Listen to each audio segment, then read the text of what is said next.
verset 6. Il dit, le Seigneur des armées célestes s'adresse à vous, les prêtres, vous qui me méprisez. Un fils honore un père, un serviteur son maître. Si je suis votre père, où donc sont les honneurs qui me sont dus? Et si je suis votre maître, où est la crainte qui m'est due? Et puis vous demandez, en quoi t'avons-nous méprisé? Amen. Assieds-toi dans la présence de Dieu. Seigneur, merci pour cette parole que tu nous donnes, comme pour Marie, inclinons la tête ensemble, comme pour Marie qui a conçu dans la chair les entrailles divines. Viens ce matin nous enseigner, nous instruire, afin que pleinement persuadés nous parvenions à la compréhension, à la connaissance, à la statue parfaite de Christ, pour que tel et nous soyons bien faire dans nos cœurs et dans nos vies ce que toi seul sais et peux faire, au nom puissant du Christ Jésus. Amen. Amen. Alors nous continuons notre message sur la loyauté. Amen. Regarde ton voisin, dis-lui la loyauté. Alors aujourd'hui, nous allons parler de la première étape de la déloyauté. Qu'est-ce qui fait que les gens sont infidèles, inconstants et instables? Qu'est-ce qui justifie le fait que beaucoup de personnes, dans leur relation avec leur père, physique ou spirituel, ne sont pas loyaux? Qu'est-ce qui justifie le problème de loyauté?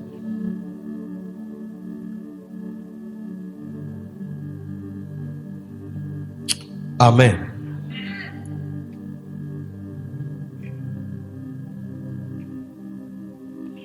Alors la première raison pour laquelle les problèmes arrivent en matière de relation, c'est qui justifie le fait qu'une personne bien change.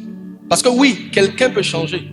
La Bible dit Satan était intègre pour le jour où il fut créé, jusqu'à ce que l'iniquité soit trouvée en lui. Ça veut dire que quelqu'un qui est stable, équilibré aujourd'hui peut devenir une mauvaise personne plus tard. Quelqu'un qui est loyal, quelqu'un qui est engagé, modeste, modéré, humble, celui qui travaille à envoyer les gens à l'église, à s'impliquer dans les départements, à être très proche de papa, peut changer. Qu'est-ce qui fait que cette personne change? Qu'est-ce qui fait que ton mari peut changer? Quelqu'un qui était bien avec toi, qu'est-ce qui fait qu'il peut changer? Qu'est-ce qui fait que ta femme peut changer? Qu'est-ce qui fait qu'un enfant peut changer? Tous les hommes changent et il y a des raisons pour lesquelles quelqu'un change. Si tu vois que quelqu'un avait l'habitude de t'appeler mon père, papa, et puis après il t'appelle plus papa, c'est que son cœur a changé.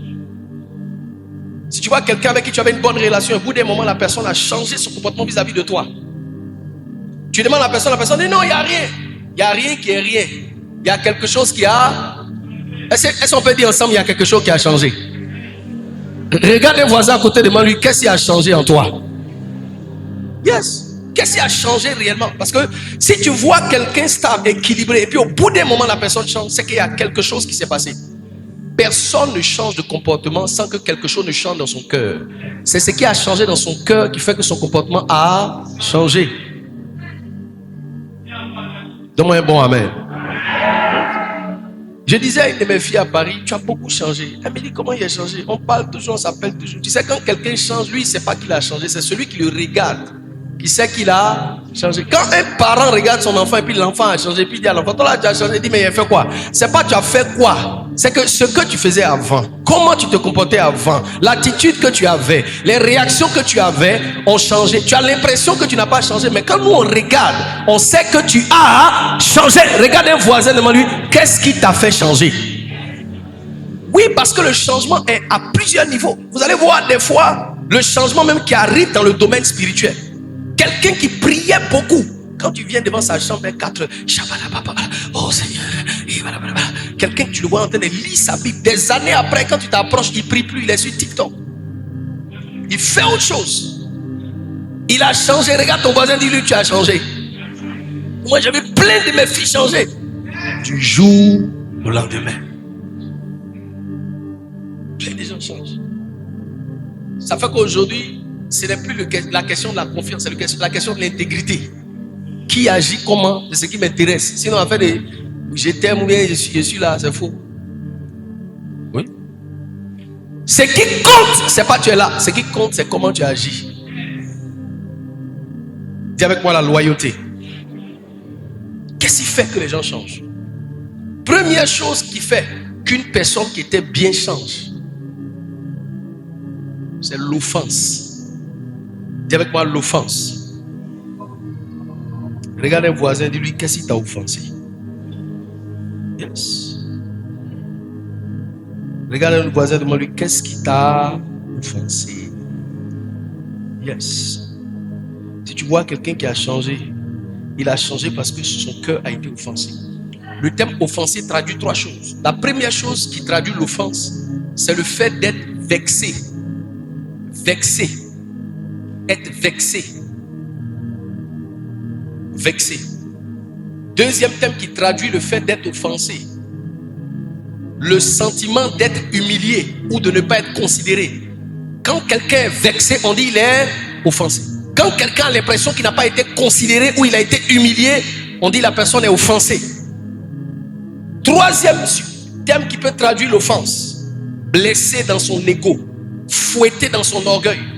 Quand quelqu'un a été blessé, tu as dit quelque chose à quelqu'un qui ne lui a pas plu, tu as fait quelque chose à quelqu'un qui ne lui a pas plu, quelque chose s'est passé entre vous, il attendait que tu fasses telle chose, tu n'as pas fait, ou bien quelque chose qui n'était pas censé offenser, la personne l'a offensé, la personne change. La plupart du temps, quand les gens sont offensés, ils ne te disent pas qu'ils sont offensés, ils ne te disent pas ce qui les a offensés, mais ils changent de comportement. Peut-être que tu es en train de t'amuser dans votre conversation avec la personne, mais la personne n'a pas vu ça comme amusement. C'est toi qui es en train de rire, mais la personne a pris ça personnellement. L'offense, ce n'est pas toujours ce que la personne fait, c'est comment on réagit à ce que la personne fait. Beaucoup de fois, on demande au pasteur de pardonner, mais beaucoup de fois, on ne pardonne pas au pasteur. On dit papa m'a parlé mal, on dit papa a fait comme ça, on dit papa a enlevé ma place, on dit papa a fait comme ceci. Mais les gens qui se plaignent d'avoir été offensés, ils ont plusieurs fois offensé, mais on a pardonné. C'est pour cela qu'un enfant qui passe tout son temps à être offensé par son père n'a pas de sagesse, ou offensé par sa mère n'a pas de sagesse. Parce que la première personne à offenser en général, ce sont les enfants. Des fois, un enfant, on doit lui pardonner beaucoup avant qu'il soit conscient. Donne-moi un bon amen. Tu n'as pas bien dit amen. Yes. Souvent les enfants se fâchent, les parents. Tu sais, les parents, généralement, quand à un moment donné, ils deviennent vieux, ils réfléchissent toujours par rapport à quand ils étaient un peu jeunes. Et ils réfléchissent toujours par rapport à leur contexte d'avant. Amen ou pas amen? Donc, leur manière d'interpréter les choses sont souvent biaisées. Je parle des parents même physiques. Souvent, il dit quelque chose, il veut te montrer quelque chose que lui-même ne connaît pas. Ou bien il veut essayer de mettre sa bouche dans quelque chose qu'il ne maîtrise pas. Tu vois, la dernière fois, j'étais en train de parler avec ma mère par rapport à quelque chose. Elle dit ça là, c'est comme ça on fait. Et puis je voulais lui dire non, on ne fait pas comme ça. Elle m'a dit tais-toi, laisse, elle va parler. Et puis elle a parlé jusqu'à quand elle a fini, elle m'a demandé c'est ça non? J'ai dit bon, en fait, c'est pas trop ça. Elle dit merci de m'avoir laissé parler. Il dit comment merci de m'avoir laissé parler? Elle dit oui, mais parce que je voulais parler. Parce que tes frères là, quand on parle, ils coupent les gens. Même si on ne connaît pas, il faut nous laisser parler. Quand tu étais petit, que tu ne savais pas ce que tu disais, puis tu parlais là, j'écoutais non? Il faut suffisamment d'humilité pour ne pas se laisser offenser. Monsieur se laisse offenser par madame. Monsieur a changé, il a commencé à tromper madame. Madame s'est laissée offenser par monsieur par des choses qui se sont passées. Madame a changé, elle a porté jean dans le lit. Si tu vois quelqu'un qui a changé, c'est qu'il a été offensé. Elles sont ensemble de moi un bon amen. Quelqu'un qui a l'habitude de t'appeler. Mon frère, tu es où? Ma soeur, tu es où? Mon ami, tu es où? Et puis à un moment, tu cherches ses appels, tu ne vois pas. Quand tu appelles, il ne décroche pas. Il a été offensé. Et tu sais, l'offense a 10 niveaux. Je reprends. L'offense a quoi? 10 niveaux. Premier niveau de l'offense. L'offense, ce n'est pas ce que les gens font. C'est comment tu réagis à ce que quelqu'un fait. Donc l'offense, ce n'est pas il été insulté. L'offense, c'est comment tu réagis à l'injure. Parce que parfois, la personne t'a insulté, tu n'as rien dit. Donc pourquoi aujourd'hui, quand on te dit tu es bête, ça te fait mal? Peut-être que tu n'aimes pas. Mais tu as pris les bêtes là pour dire que non, il pense que c'est super intelligent. Ok, il n'y a pas de problème. Premier niveau de l'offense, c'est pas ce que la personne fait. L'offense, ça ne commence pas par ce que la personne t'a dit. L'offense vient par comment tu réagis. Quelqu'un vient te voir et dit il y a un petit secret à te dire. Tu n'étais pas là la dernière fois, voilà ce que papa a dit sur toi. Si tu es intelligent, tu dois venir demander. Si tu es sage, tu dois te renseigner. Si tu n'es pas sage, tu vas t'offenser. La plupart du temps, quand les gens viennent vous dire voilà ce que telle personne a dit, écoutez-moi très bien, la plupart du temps, ce n'est pas vrai. Parce que dire une chose sans son contexte, c'est déformer ce qui a été dit. Parce qu'on dit des choses, mais dans des contextes. Ce n'est pas toujours vrai. L'offense, ça ne commence pas par ce qu'on t'a dit. Ça commence par comment toi tu as réagi. Tu as mal réagi à ce qu'on t'a dit. Parce que même si ce qu'on a dit est vrai, ça ne doit pas d'abord t'offenser. Ça ne doit pas d'abord te changer. Ça ne doit pas d'abord te changer. Deuxième niveau de l'offense.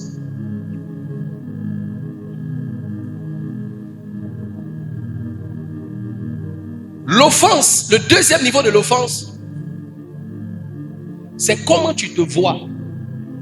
Quelque chose t'offense. Parce que ce qu'on dit là est vrai. Si on dit que tu es une mauvaise personne, c'est parce que c'est vrai que ça te fait mal.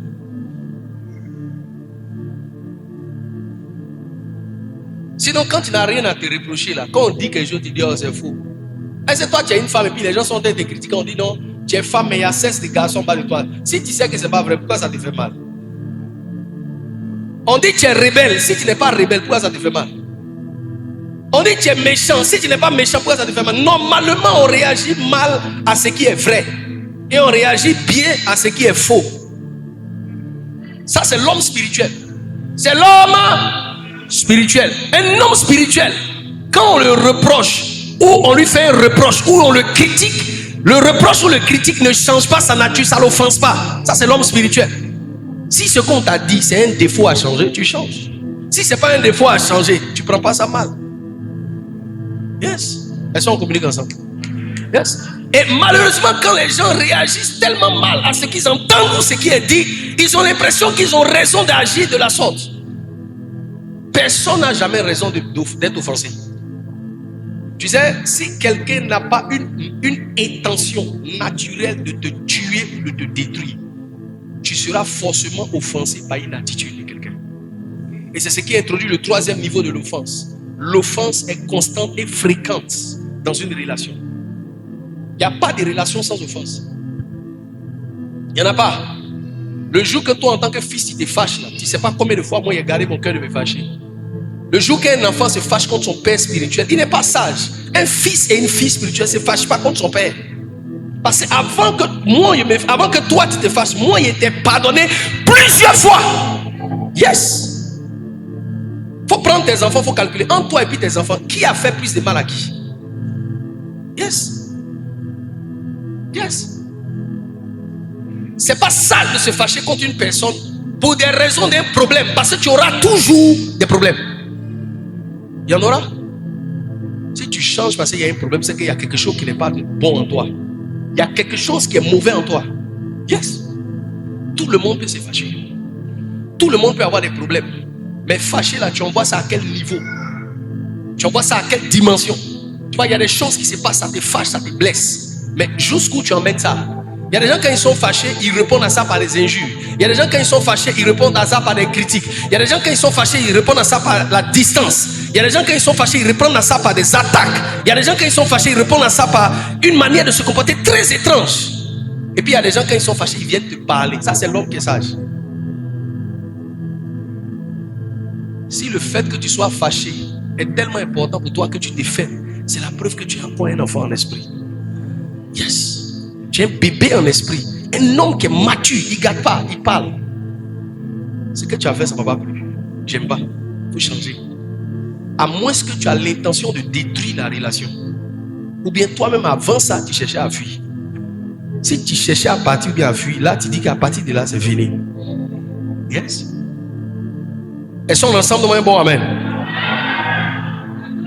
Si tu es avec moi, donne-moi un bon amen. Quatrième niveau de l'offense. Donc, comment tu te vois? Est-ce que tu te vois comme une personne de qui on dit vrai ou faux? C'est ça qui est troisième. Quatrième étape de l'offense, l'orgueil de la vie. Ce qui fait que tu t'offenses, c'est ton orgueil qui fait ça. Sinon, normalement, ce pourquoi tu te fâches là, il y a d'autres personnes qui ont subi la même chose qui ne se sont pas fâchées. Et parfois, toi-même, ce pourquoi tu te fâches là, tu as fait la même chose et on t'a pardonné. Quand c'est à ton tour, tu veux qu'on pardonne. Mais quand c'est à mon tour, tu es fâché.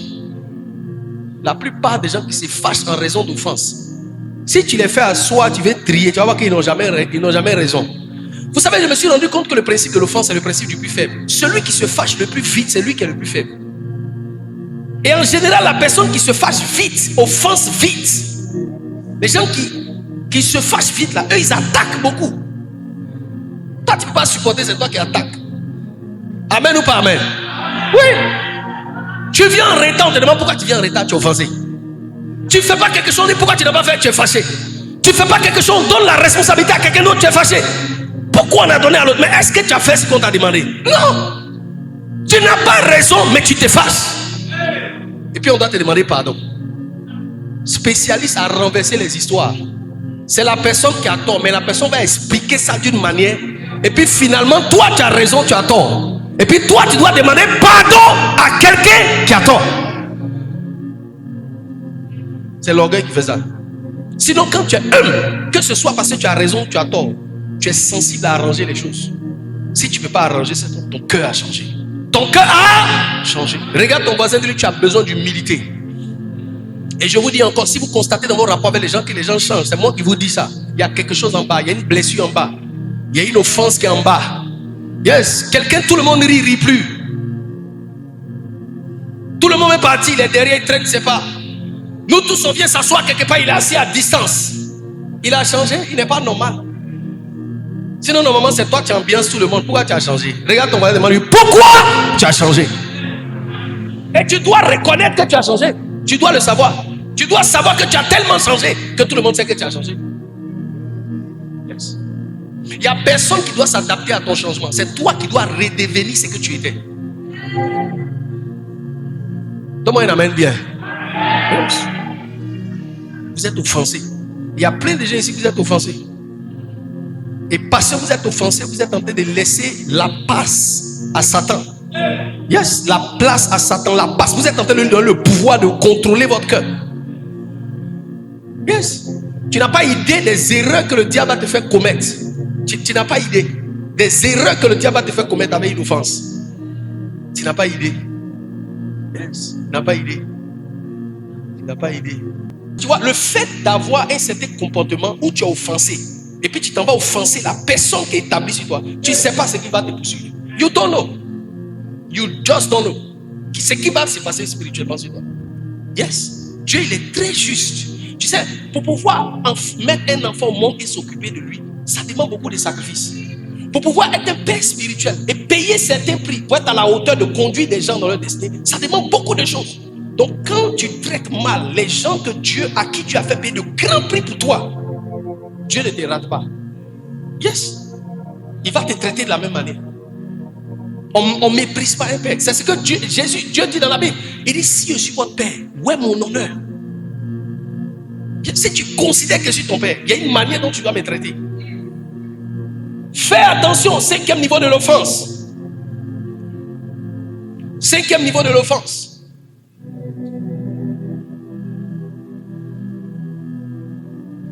L'offense silencieuse. L'offense commence quand une personne ne parle plus. La personne ne dit plus rien. Il y a quelque chose à dire, il n'y a rien à dire. Quelqu'un qui a l'habitude de parler, il n'y a rien à dire. L'offense. Premier niveau, silence. Yes, silence. Je dis, c'est quoi? Regarde ton voisin, dis-lui, pourquoi tu gardes le silence? Regarde notre voisin, demande-lui, pourquoi tu gardes le silence? Tu rentres à la maison et puis tu vois, la dame est assise dans la cuisine. Tu rentres dans la maison, le monsieur est assis devant la porte. Il ne parle jamais. Dans une réunion, quelqu'un qui ne parle jamais, attention. Quand tu vois quelqu'un qui devient un peu trop silencieux, qui ne met plus sa bouche, il faut l'entourer. Il y a offense dedans. Et si la personne ferme la porte, Satan va fuir. Si la personne ouvre, c'est le prochain démon qui est là. La personne va commencer à attaquer. Il n'y a pas de différence. Symptôme de cancer, c'est symptôme de cancer. Symptôme de déloyauté, ça ne manque pas. C'est les mêmes symptômes. Silence. La personne ne parle plus. Pourquoi on m'a repris? Pourquoi on m'a dit de ne plus? Pourquoi on m'a dit de ne pas faire ça? Quand quelqu'un s'offense, il ne parle plus. 6e niveau de l'offense. La non-réponse. La non-réponse. Quand une personne ne répond plus, c'est-à-dire n'est plus réactif. L'offense. Quand l'offense atteint son 6e niveau, la personne ne réagit plus. La personne est offensée, donc la personne réagit. Quand tu salues, même appelle, la personne veut répondre. Quand tu parles, la personne appelle, veut répondre. Quand tu chantes, tu fais tout, la personne est froide et distante. Yes. Quand une personne atteint ce niveau, il faut faire attention. Tu es à côté de quelqu'un, tu travailles avec quelqu'un, tu es en amitié avec quelqu'un, tu fais affaire avec quelqu'un, tu es établi sur quelqu'un, tu es père de quelqu'un. Quand tu vois la personne se comporter comme ça, attention. Madame, si ton enfant sort, il vient tard. Quand tu poses des questions, il ne répond pas. Attention, il commence à se droguer. Quand tu vois quelqu'un arriver à ce stade, c'est la phase de la destruction. Quelqu'un qui est un partenaire, vous faites affaire. On est en train de discuter de l'argent, tu n'as rien à dire. Nous, ton ami, notre argent. C'est que tu es en train de préparer à me voler. Yes. Parce que je vous ai dit la dernière fois, la loyauté est utile à tout. La loyauté est utile. Dis avec moi, la loyauté est utile à tout. Donc la question de la loyauté, c'est pas à l'église seulement. Yes. Tu vois quelqu'un qui ne répond plus. Attention. La personne a changé. Tu as parlé à la personne va essayer de te convaincre qu'elle n'a pas changé. Mais il ne faut pas te laisser distraire. Yes. Il ne faut pas te laisser distraire. Il ne faut pas te laisser distraire. Yes. Tu vois quelqu'un qui commence à ne plus répondre. Il y a quelque chose derrière. Il y a quelque chose. Peut-être c'est toi qui ne sais pas. Ou bien la personne ne t'a pas dit. Parce que parfois quand une personne est offensée, la personne a l'impression que quand elle garde l'information, elle est plus forte. Yes, parce que derrière l'offense, parfois il y a une intention. Ça dit que quelque chose s'est passé, la personne a été blessée. Maintenant la personne veut te faire quelque chose aussi. Mais la personne veut te montrer quelque chose aussi. Yes, c'est diabolique l'offense. C'est comment? Diabolique. Je vais vous montrer tout à l'heure. Il y a une femme qui a pris un parfum, elle a cassé au pied de Jésus. Elle a pris ses cheveux, elle a mis derrière les cheveux sur les pieds du Seigneur. La Bible dit, tous les disciples ont dit, oh, mais le parfum est trop cher. On aurait pu prendre ce parfum-là, vendre et puis donner l'argent aux pauvres. Jésus les a rabroués devant tout le monde. Tu imagines, il y a plein d'hommes. Vous avez vu les 12 disciples. Mais Seigneur, on n'aurait pas. Il dit, oh, taisez-vous. Depuis que vous suis là, vous avez déjà cassé un parfum à côté de moi. La Bible dit, eux tous se sont attristés. Mais Satan entra en Judas. Yes. Tu vois, là où on attend la loyauté d'une personne, c'est quand une personne est offensée. C'est pour ça que tu ne connais pas quelqu'un jusqu'à ce que la personne soit offensée. Parce que quand quelqu'un se fait, il y a des choses qui sortent de sa bouche. Toi-même, tu dis, toi, il dit oui. Et puis après, la personne te dit, c'est pas il était fâché. On a déjà compris. Regarde, on m'a dit, on a déjà compris. C'est comme ça, toi, tu réfléchis. Parce que tu es fâché. Donc, quand tu es fâché, c'est la fin du monde, quoi.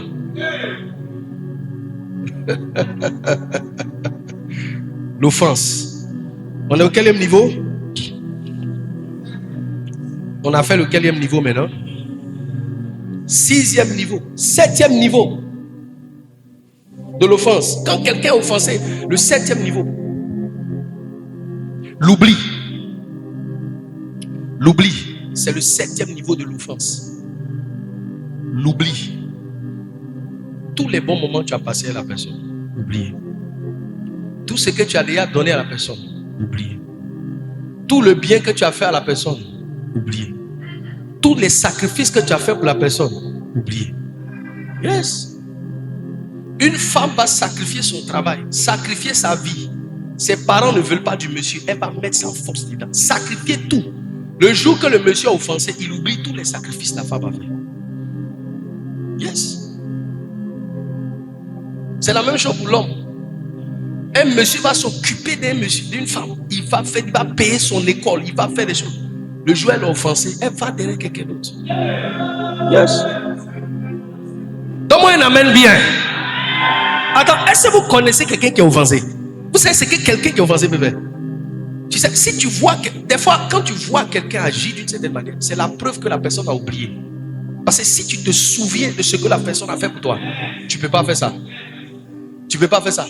Quelqu'un qui t'a formé, quelqu'un qui t'a éduqué, quelqu'un qui t'a baptisé, quelqu'un qui t'a marié, quelqu'un qui t'a encadré, quelqu'un qui t'a honoré, quelqu'un qui t'a élevé, quelqu'un qui t'a positionné, qui te corrige, qui te lève contre lui. C'est que tu as oublié. Yes, tu as oublié.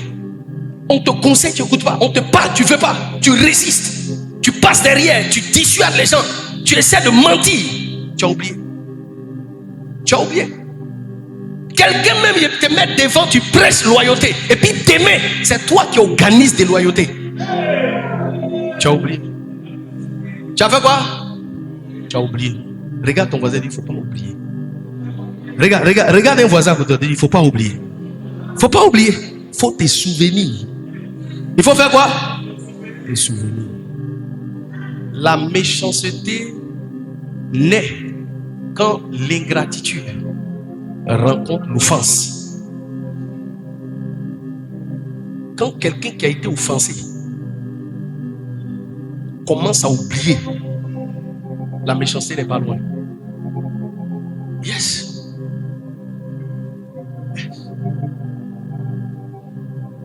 Yes. À tous les niveaux. J'ai dit la loyauté est utile à tout. Est utile à quoi?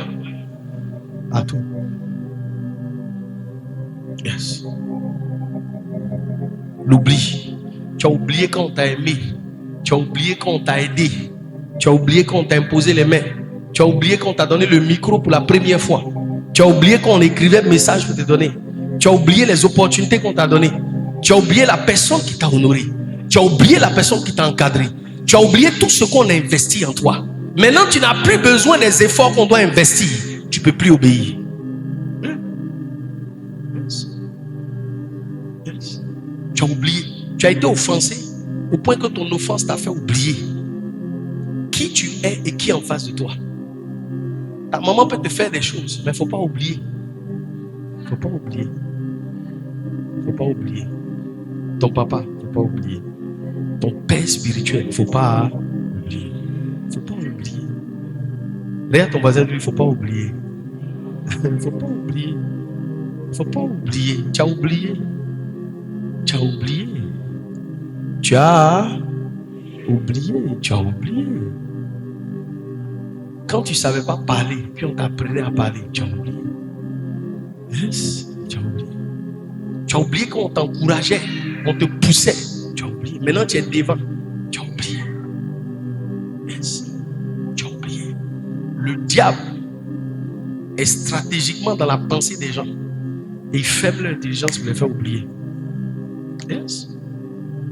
Si tu vois quelqu'un de méchant envers un bienfaiteur, il a oublié le bien qu'on lui a fait. 8e étape, le reproche. Quand quelqu'un est offensé, il ne pense plus au bien que tu lui as fait. Il pense au petit mal que tu lui as fait. Oui. C'est tes défauts, maintenant il va t'expliquer. Il va te rappeler que tu es mauvais.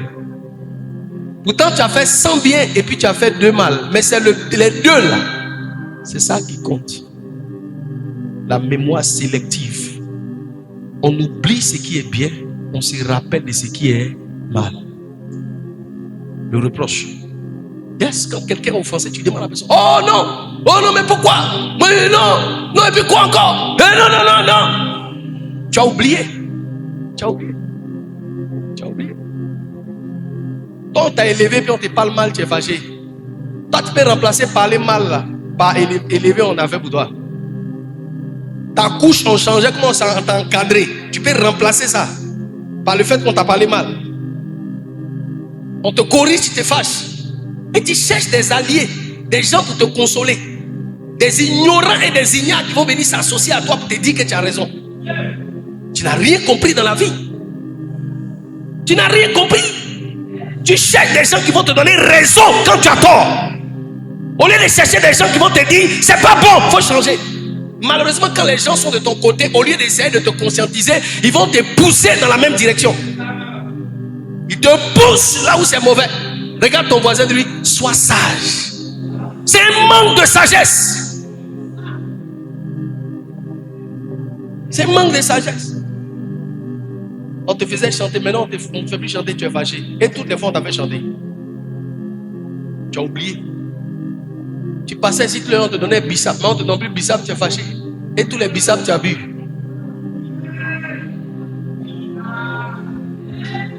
Regarde ton voisin, il ne faut pas oublier. Je vous dis à vous qui êtes mes fils et mes filles, n'oubliez pas. Yes. Je m'appelle Messi Ndri. Et je suis votre pasteur. J'ai fait beaucoup pour beaucoup d'entre vous ici. Il ne faut pas oublier. Yes. Il ne faut pas oublier ça. Il n'est pas volé ton argent. Il n'est pas abusé ta fille ou bien ta soeur ou bien ta quoi. Je fais mon travail d'œuvre de Dieu, je bâtis le ministère. Faut pas oublier les bons messages j'ai prêchés pour toi. Les impositions des mains j'ai mis sur toi. Faut pas oublier. Yes, faut pas oublier. Ça fait 16 ans que je suis ici. Je fais correctement mon travail. Yes. Je te convoque, tu viens pas. Je t'appelle, tu décroches pas. Je te donne conseil, tu n'écoutes pas. Je te donne du travail, tu fais pas. Je te corrige, tu te fâches. Aïe. Donc il ne doit pas te corriger. C'est toi mon chef. C'est toi que moi je suis. C'est toi tu me suis. Yes. Faut pas oublier ça. Je te donne une place. Tu trouves des gens qui s'allient à toi. Le jour où tu te fâches, tu les conduis dans la même bêtise. Oh, tu sais que c'est pas juste. Mais comme tu veux avoir raison par l'orgueil, tu vas te mettre en danger pour rien. Tu vas te mettre en danger. Il faut changer. 9e étape. 9e étape. L'endurcissement. Quand une personne est offensée, la personne s'endurcit. Yes. Ça, c'est le stade où tu vas tout faire. Ça ne passe pas. Toi-même, c'est toi qui as raison. Mais tu appelles la personne, tu dis pardon, il faut arrêter. Mais la personne ne veut pas. Tu dis à la personne, il faut écouter. La personne n'écoute pas. L'entêtement. Et 10e étape. Quand une personne est offensée, l'attaque, le mépris ou la malédiction. Quand une personne est offensée, qu'elle s'entête, la personne attaque même. Tu prends une femme, on lui a parlé jusqu'à... Elle dit, elle ne bouge pas. Elle va commencer à faire du mal au monsieur. Yes. Yes. Tu prends un monsieur, on lui parle jusqu'à... Souvent même, quand quelqu'un s'entête, il commence à te faire du mal et puis il ne se rend pas compte du mal qu'il est en train de faire. C'est comme s'il y a quelque chose qui est rentré dans la personne. Yes. Quand à un moment donné tu grandis et puis tu regardes dans le visage de ta mère et tu lui parles d'une certaine manière. J'espère que tu comprends ce que ça veut dire. Ta mère qui t'a mis au monde. Quand les gens font des sacrifices pour vous, là, quand vous arrivez à un certain niveau où vous n'avez plus besoin des personnes, faites attention à comment vous comportez. Tu n'as plus besoin, non? Il faut faire attention. Je n'ai pas le temps pour te montrer ça. Il allait te montrer les 10 jugements des 10 offenses. Yes. Chaque fois qu'Israël avait tort et puis s'est fâché, quel jugement Dieu envoie? Ça peut mettre du temps, mais ça va t'attraper.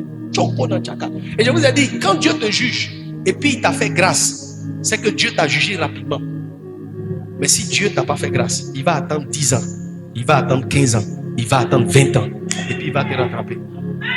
Yes. Tu ne peux pas prendre une femme, tu fais des enfants, tu la trompes, tu la bats, tu l'abandonnes. Elle n'a rien fait. Tôt ou tard, le jugement va venir.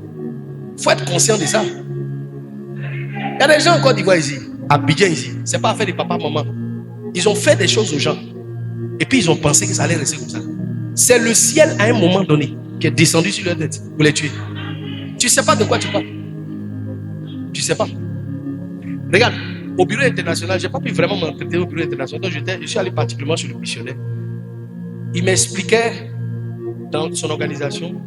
Il m'a dit, n'attends pas que quelqu'un te donne la route quand une personne veut partir. Donne-lui la route. Il ne faut pas attendre que quelqu'un dise, je veux partir. Si tu vois quelqu'un veut partir, laisse-le partir. Ça n'a pas besoin de maudire ou de quoi que ce soit. Donnez la route naturellement. Deuxième chose, il me dit, le travail que tu fais là, il faut t'assurer. Écoute bien ce que je te dis. Il faut t'assurer que tu remplis ta fonction normalement. Parce que le jugement là, il a deux côtés de l'autel. Le premier côté de l'autel là, c'est le Père. Le deuxième côté de l'autel, c'est le Fils. Si tu ne fais pas bien ton travail, et qu'à cause de ton travail, quelqu'un a du mal, Dieu va te juger. Donc quand quelqu'un t'attaque, il ne faut pas souffrir de ça.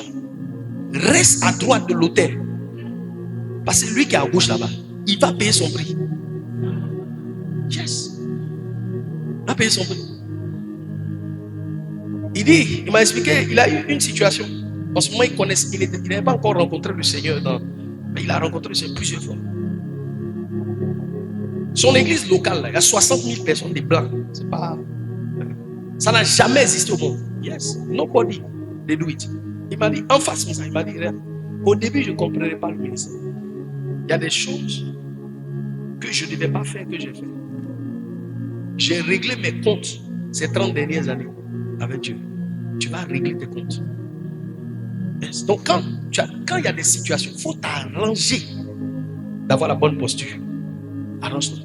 Parce que même si ce n'est pas aujourd'hui, dans 20 ans, tu vas te souvenir et tu vas te rappeler que c'est Dieu qui est venu vers toi pour régler ses comptes avec toi. Yes. Il ne faut pas te battre avec quelqu'un. Laisse les gens. Chacun va rendre ses comptes dans le ministère, dans la famille et dans la vie. Yes. Yes. Yes. Tu vas rendre compte de déshonorer, de mépriser et de faire des choses à des gens qui t'ont fait du bien. Yes. Tu vas régler ça. Tu ne vas pas mourir. Parce que le jugement d'une faute, ce n'est pas la mort. Ce n'est pas la mort. Mais tu vas rendre compte. Sauf si tu es à droite de l'autel. Il dit, si tu as des gens qui sont à droite de l'autel, des pasteurs, des pères ou des frères dans le ministère qui t'attaquent, il ne faut pas te battre. Si Dieu peut répondre au jugement par la méchanceté d'un frère à son propre frère, ce n'est pas à un père vis-à-vis de son fils ou un fils vis-à-vis du père que Dieu va manquer. Le missionnaire m'a dit, si Dieu n'a pas épargné Jésus-Christ, il ne va pas t'épargner.